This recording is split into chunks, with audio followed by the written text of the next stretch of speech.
Hello everyone, welcome to Sarvodaya classes. Sarvodaya classes में आप सभी का स्वागत है। जैसा कि आप सभी लोगों को मालूम होगा कि 18वीं लोकसभा के इलेक्शन क्या है इस समय हेल्ड करवाए जा रहे हैं, राइट। यानी कि 18वीं लोकसभा चुने जाने के लिए चुनाव क्या है हो रहे हैं। और 19 अप्रैल को क्या था, पहला इलेक्शन था, पहला चुनाव था। तो ये वीडियो पर्टिकुलरली इस चीज़ से संबंधित होने वाला है कि ग्रेट निकोबार जो है यानी अंडमान निकोबार जो भारत का हिस्सा है, वहाँ पर क्या है एक ट्राइब पाई जाती है जिस ट्राइब का नाम है सोमपेन ट्राइब। यहाँ पर आप देख भी सकते हैं अपनी स्क्रीन पर कि ग्रेट निकोबार की सोमपेन जनजाति ने 2024 के आम चुनाव में पहली बार किया है मतदान। यानी कि लास्ट 75 ईयर में जब से देश आज़ाद हुआ है तब से अब तक ये पहली बार ऐसा हुआ है कि सोमपेन ट्राइब क्या है, इसने भी पार्टिसिपेट किया है इलेक्शन में। यहाँ पर आप देख सकते हैं कि ये क्या है, इसका एक इमेज भी लगाया गया है, ठीक है।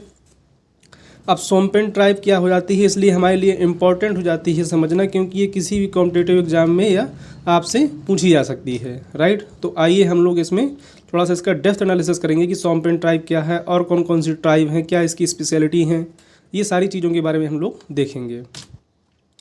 तो देखिए यहाँ पर अगर आप देख सकते हैं कि सोमपेन जनजाति भारत के कहाँ पर पाई जाती है, पहली बात तो अंडमान और निकोबार द्वीप समूह केंद्र शासित प्रदेश के निकोबार द्वीप पर रहने वाला एक छोटा समुदाय है। और ये कैसी है, एक मंगोलियन ट्राइब है, ठीक है। अगर आप इसको रिलेट नहीं कर पा रहे हैं तो अंडमान निकोबार की लोकेशन में आपको एक बार दिखा देता हूँ। ये देखिए, जैसा कि आप देख सकते हैं ये क्या है, यहाँ पर आपको भारत दिखाई दे रहा होगा, राइट। जैसे ही इस पर हम जूम इन करेंगे और जैसे ही यहाँ ईस्ट साइड में हम लोग जाएंगे तो यहाँ पर देख सकते हैं आप, wait a minute,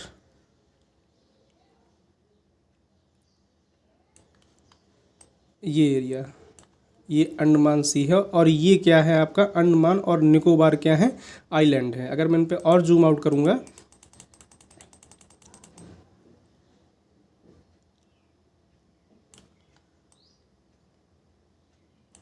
I hope कि अब आपको प्रॉपर विजुअल होगा, ठीक है। तो ये एरिया क्या है, अंडमान निकोबार एरिया है जो कि भारत का ही क्या है, हिस्सा है, राइट।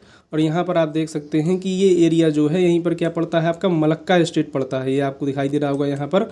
और मलक्का स्टेट से ही क्या है, जो चाइना का मोस्ट ऑफ द ट्रेड होता है वो मलक्का स्टेट से ही होता है, राइट। तो ये क्या था, इस एरिया के बारे में बात की जा रही है जहाँ की जो सोमपेन ट्राइब है उसने क्या है पहली बार 75 ईयर में वोट किया है, इसलिए ये ट्राइब क्या है न्यूज में आ गई है, ठीक है। अब आइए हम लोग टॉपिक पे आते हैं। इन्हें क्या है कि 2011 की जनगणना के अनुसार यदि बात की जाए तो इनकी टोटल संख्या कितनी थी, 229 थी। मैं किसकी बात कर रहा हूँ, फिर से रिपीट कर देता हूँ कि सोमपेन ट्राइब की बात कर रहा हूँ, ठीक है। और इन्हें पीवीटीजी समूह में शामिल किया गया है, यानी विशेष रूप से कमज़ोर जनजाति यानी पर्टिकुलरली वनरेबल ट्राइबल ग्रुप क्या है, इसको कहा जाता है, ठीक है। आगे हम लोग इसके बारे में बात करेंगे पीवीटीजी है क्या, राइट। सोमपेन जो है सबसे क्या है अलग थलग जनजातियों में से एक है। अधिकांश बाहरी लोगों के साथ किसी भी तरह के संपर्क से इनकार करते हैं, यानी कि ये ज़्यादातर कांटेक्ट बना करके नहीं रखते हैं। अपने ही एरिया में अपने आप को इन लोगों ने लिमिटेड कर रखा होता है। अब इस चीज़ को आप सोच सकते हैं कि इलेक्शन कमीशन कैसे वहाँ तक पहुँचा होगा और कैसे उन्होंने कॉन्टैक्ट इस्टेब्लिश किया होगा इनसे, राइट। और अगर इनके हम थोड़ा सा व्यवहार के बारे में बात करें तो ये कैसे होते हैं, शर्मीले स्वभाव के होते हैं। सोमपेन जनजाति के लोग शारीरिक रूप से काफ़ी कमज़ोर होते हैं। यहाँ के लोग मूल रूप से सोमपेन भाषा ही बोलते हैं जो उनकी क्या है, स्थानीय भाषा है, राइट। आगे यदि हम लोग बात करें इसमें तो अंडमान निकोबार की जो और भी ट्राइब्स वहाँ पर पाई जाती हैं वो भी क्या हो जाती हैं, इंपॉर्टेंट हो जाती हैं। हमें मालूम होना चाहिए कि ये तो सोमपेन ट्राइब के बारे में जानकारी थी, लेकिन और कौन कौन सी वहाँ पर जनजातियाँ हैं और कितनी ऐसी ट्राइब्स हैं जो क्या हैं पीवीटीजी ग्रुप में शामिल हैं। तो देखिए, अगर यहाँ पर हम पर्टिकुलरली बात करें तो यहाँ पर कुल मेन जो हैं वो 6 ट्राइब्स हैं, ठीक है, जिनमें से अंडमानी, ओंगे, जारवास, सेंटनली, निकोबारी और सोमपेन का निवास स्थान है।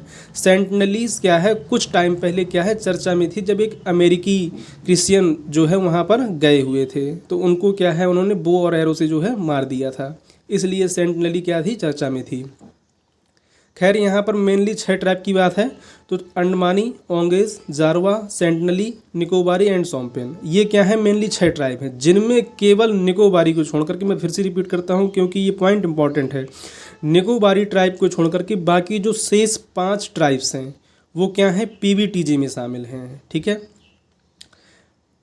अंडमान द्वीप समूह में रहने वाले अंडमानी, जारवाज, ओंगेज और ये क्या हैं, नेग्रिटो समूह से आते हैं। ठीक है, जैसे आपने देखा होगा कि ह्यूमंस को जो है डिवाइड कर रखा है कि मंगोलाइड हैं, ऑस्ट्रॉइड हैं या नेग्रेटो हैं, तो इस समूह से इनका अर्थ है। मैं इसको बहुत ज़्यादा डीप में इसमें नहीं जाऊंगा आगे।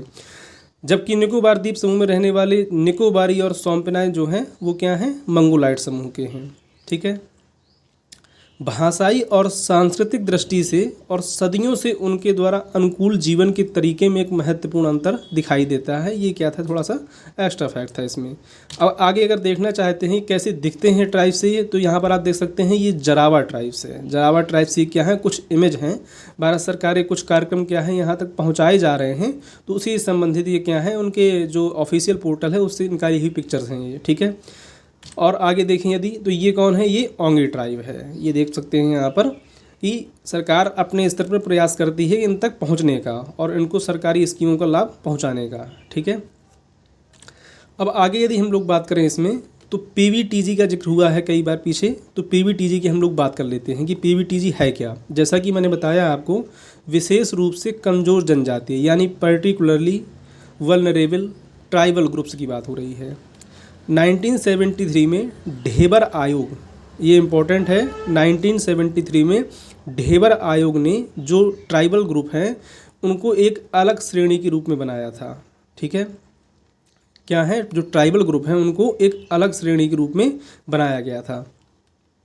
और साल 2006 में पहले इनका नाम क्या था, इस ग्रुप को जो है पीटीजी कहते थे। ठीक है, लेकिन साल 2006 में इसका नाम बदल दिया गया और नाम बदल के क्या कर दिया गया, पीवीटीजी कर दिया गया। ठीक है, हो सकता है किसी फैक्ट के रूप में आपसे ये पूछ लिया जाए, तो इस चीज़ को भी दिमाग में रखिएगा कि कब इसका नाम जो है बदला गया था। और अगर हम पीवीटीजी ग्रुप्स की बात करें तो पूरे भारत में वर्तमान में ऐसे 75 ट्राइबल ग्रुप हैं। यहाँ पर ध्यान रखिएगा इस चीज़ का, मैं किसी एक जाति की बात नहीं कर रहा हूँ, पीवीटीजीज लिखा हुआ है यहाँ पर, यानी कि ऐसे क्या है 75 समूहों की पहचान की गई है जो क्या है विशेष रूप से कमज़ोर जनजातीय समूह या पर्टिकुलरली वल्नरेबल ट्राइबल ग्रुप्स में आते हैं या इनको वर्गीकृत किया गया है। ठीक है, साल 2022-23 या कह सकते हैं 23-24 का जो बजट था उसमें प्रधानमंत्री पीवीटीजी विकास मिशन की भी शुरुआत की गई थी। आखिरी व्यक्ति तक पहुंचना, कोई पीछे न छूटे, ये इनका क्या था, G20 मीटिंग के दौरान जो है इस तरह से इनको लागू किया गया था। और बजट में भी इस मिशन को हिस्सा बनाया गया था कि हम हर उस व्यक्ति तक पहुंचेंगे और उसको जो भारत सरकार की योजनाएं हैं उसका लाभ दिया जाएगा। तो इसलिए भी क्या था, ये काफ़ी ज़्यादा चर्चा में थी। आप कमेंट सेक्शन में ये बताइएगा कि एक स्कीम है इनसे संबंधित, जनजातीय या ट्राइबल ग्रुप से संबंधित एक स्कीम है जिसको जन मन स्कीम बोलते हैं। ठीक है, तो जन मन स्कीम का फुल फॉर्म क्या है और इसका एम क्या है, ये आप कमेंट सेक्शन में बताइएगा। ठीक है, ये क्या था, पूरा हमारा वीडियो था। आई होप कि वीडियो आपको पसंद आया होगा। अगर वीडियो पसंद आया है तो चैनल को सब्सक्राइब कर लीजिएगा और वीडियो को भी लाइक कर दीजिएगा। ठीक है, वीडियो को देखने के लिए आप सभी का बहुत बहुत धन्यवाद। Thank you for watching.